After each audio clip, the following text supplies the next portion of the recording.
Vamos ahora a hablar de Venezuela, la crisis interna en Venezuela.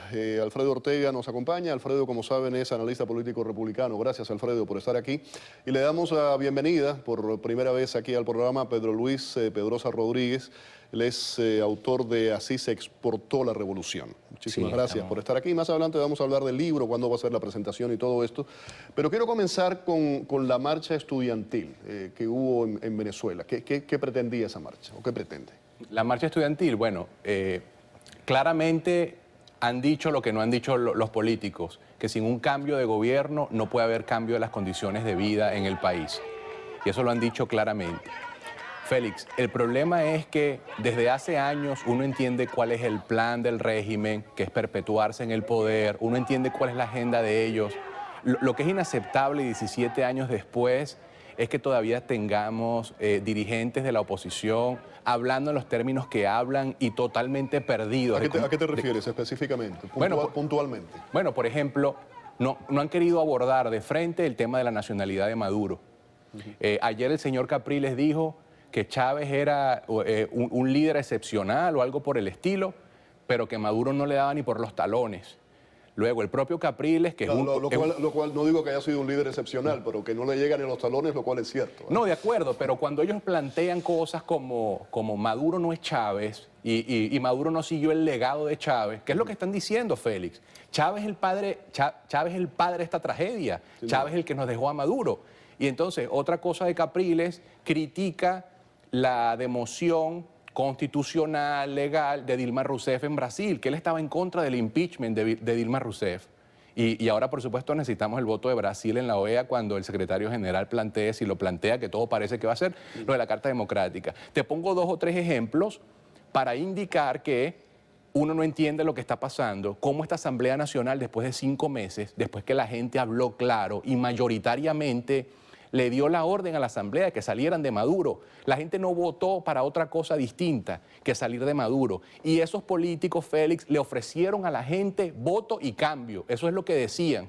Es muy fácil ir atrás y mirar los videos y ver lo que decían y ver lo que escribían. Le ofrecían a la gente voto y cambio. ¿Y qué pasó? Llegaron y dijeron que en 90 días iban a ver. La primera cosa que debió hacer la Asamblea Nacional fue destituir a Maduro por su nacionalidad, que ya me dicen que ni siquiera es que es doble nacionalidad, sino que es colombiano solamente. O sea que la nacionalidad venezolana aparentemente fue forjada. Pero y en general, sin el apoyo del Tribunal Supremo de Justicia, ¿cómo puede hacerse eso? Bueno, pero es que esa era la segunda sentencia. El Tribunal Supremo de Justicia es totalmente ilegal, inconstitucional y espurio, porque fue nombrado por la Asamblea Nacional saliente unos pocos días antes de que se instalara la nueva, y ahí nombraron personas que no cumplían con los requisitos. Esta Asamblea tiene la atribución de oficio para destituir a ese Tribunal Supremo, pero no han querido retar a Maduro, Félix. Es un problema, yo no sé si es de cobardía o de que no saben cómo hacerlo o que hay una conchupancia, una jugada con el gobierno, pero lo que sí estoy seguro, Félix, es que ya es la hora de denunciar que en Venezuela no hay una oposición real. En Venezuela ahí es una cosa que no se entiende, es un arroz con mango lo que uno ve ahí, mucha gente pensando en las regionales, mucha gente haciendo cálculo político, y eso es lo que molesta, Félix. Tienen todo el derecho del mundo, si quieren apoyar a Maduro, que lo apoyen, pero lo que no tienen derecho es decirle a la gente que sí, que hay que salir de Maduro, y por otro lado jugando el juego político, haciendo los cálculos políticos, pensando en las gobernaciones, pensando que hay que recuperar los espacios. Eso es lo que es inaceptable. Pedro Luis, lo acaba de sacar Alfredo, el tema de la oposición. ¿La criticas también, la posición de la...? Por supuesto, obviamente.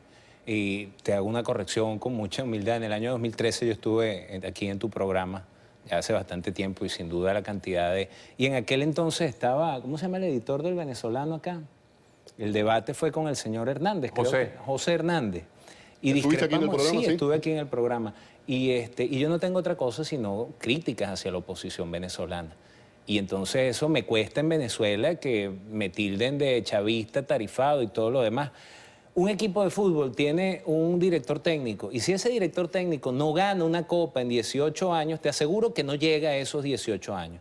Nosotros tenemos una dirigencia opositora que tiene 18 años fracasando en el intento de tomar el poder. una dirigencia opositora que ha aceptado y convalidado las cosas en las cuales el régimen... ¿Qué ha hecho mal la oposición? ¿Qué cambiarías? La oposición ha tenido que, desde hace mucho tiempo, no aceptar y no validar cosas como consejos comunales. Mira, es que una asamblea, la del 2005, aprobó la ley de consejos comunales, siendo una asamblea espuria, porque no votó ni el 20% de la población, votó por esa asamblea, que fue el último gran acto de rebeldía política, es decir, no votamos. No, y no es no votamos, es no reconocemos las instituciones del régimen. Eso sucedió en el año 2005. Ahora yo te pregunto, ¿eso no fue un error el no participar? No, en lo absoluto. ¿No? El error fue haber ido a votar exactamente un año después, en peores condiciones aún. El tema es que si tú escoges la salida... ¿No se le entregó al oficialismo, al gobierno? No, le dijo, mira, aquí tienes todo, no, señor, maneja el país como quieres. Lo que pasa es que para enfrentar al régimen hay que ser coherente en lo que se hace. A partir de 2006 se asumió la ruta electoral, pero en 2005 se había dado un gran paso al desconocer el sistema electoral. Este es un sistema electoral donde uno de sus rectores, el que era presidente del sistema del Consejo Nacional Electoral en 2005, al entregar el cargo, Jorge Rodríguez fue vicepresidente de la República y hoy es el alcalde de Caracas por el Partido Socialista Unido de Venezuela. Sí, de la oposición, consejos comunales, no vamos a formar consejos comunales. La oposición ha ido legitimando todas las instancias y todas las ejecutorias del régimen. ¿Por qué? ¿Tú consideras entonces que la participación electoral en diciembre fue otro error también? No, pero lo que pasa es que hay un tema de coherencia. A partir de 2006 tomaron la ruta electoral. O sea, en 2005 se debió haber capitalizado ese triunfo, porque fue un triunfo que nadie fuese a votar en esa oportunidad. Ustedes agarraron la ruta electoral y eso le dio muchísimo oxígeno al régimen.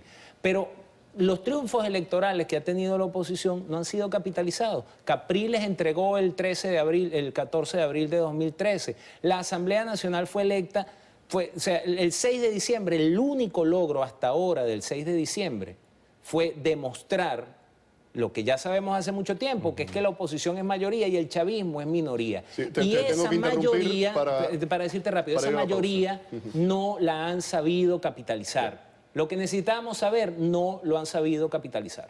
Vamos a la pausa, vamos a regresar con los invitados, Alfredo Ortega, Pedro Luis Pedrosa Rodríguez, a hablarnos también de la presentación de su libro y también el tema de la OEA. ¿Qué puede pasar con la OEA y la Carta Democrática Interamericana? Si puede invocarse sin la aprobación de Caracas, si se puede hacer, y también después de esto, ¿qué? Que es la gran pregunta. Quédense con nosotros, volvemos.